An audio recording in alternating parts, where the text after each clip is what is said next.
Hi everyone 1 వీక్‌లో అంతా new year రాబోతుంది. దాని వెల్కమింగ్‌లో భాగంగా నేనైతే హౌస్ క్లీనింగ్ స్టార్ట్ చేసేసాను. సో, ముందుగా ఇక్కడైతే ఫ్లవర్ వేజెస్ అన్నీ నీట్‌గా వాష్ చేసేసి పెట్టేసాను. చూడండి ఎండకి సర్ఫ్ వాటర్‌లో వాష్ చేస్తే ఎంత నిగనిగలాడిపోతున్నాయి కదా!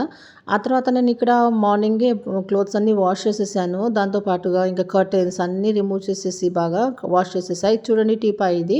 ఈ టీపాయ్ మీద నేను బుక్స్ అవి పెడుతుంటాను మా వాడివి. డస్టీగా అయిపోయింటే బాగా వాష్ చేసేసా. నెక్స్ట్ సోఫాలు కూడా చూడండి బయటకు తెచ్చేసి బాగా డస్టింగ్ చేసేసాను. డోర్ మ్యాట్స్తో సహా అన్నీ రిమూవ్ చేసి క్లీన్ చేశాను. ఎందుకంటే మనము ఇల్లు క్లీన్ చేసినాక మళ్ళీ అన్నీ డస్ట్వి కాకుండా మంచి ఫ్రెష్ వేసినానంటే బాగుంటుందని చెప్పేసి.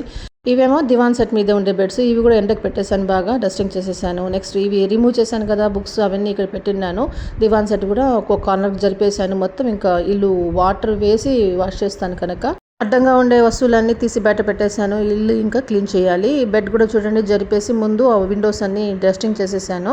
మార్నింగే కర్టన్స్ అంతా రిమూవ్ చేసి కూడా నేను ఇంకా వాష్ చేసేసాను. అవన్నీ ఇంకా మిద్దె పైన ఆరేసాను. అందుకే అప్స్టైర్స్ వెళ్తున్నాను ఈ కర్టన్స్ అన్ని తెచ్చుకోవడం కోసం. చూడండి కర్టన్స్ ఫ్రెష్ అండ్ క్లీన్ అయిపోయినాయి. మా టెర్రస్ నుంచి చూడండి వ్యూ ఎలా కనిపిస్తుందో. గరుడ భారతి అంతా కనిపిస్తుంది. తిరుపతిలో సగం తిరుపతి కనిపిస్తుంది ఈ మిద్దె ఎక్కినామంటే. ఇక్కడ చూడండి రాయల్ ఫ్రెష్ అని ఉంది కదా, ఇక్కడ ఫిష్, చికెన్, మటన్ అన్నీ దొరుకుతాయి. బట్ నేనైతే ఇంతవరకు తీసుకోలేదు. ఒకసారి అయితే ట్రై చేయాలి. ఓకే అండి, థ్యాంక్స్ ఫర్ వాచింగ్. బాయ్.